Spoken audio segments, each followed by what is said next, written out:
בבית סבא וסבתא יושבות משחקים, וסבא מספר לנו סיפורים. סבתא מכינה עוגיות מגוונות, ובכל אירוע נותנת מתנות.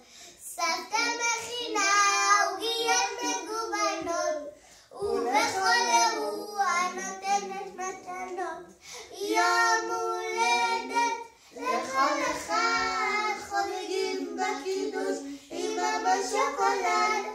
סבתא מכינה עוגה שלם עם קרם מתוק חם ואוהב, ולסיום רצים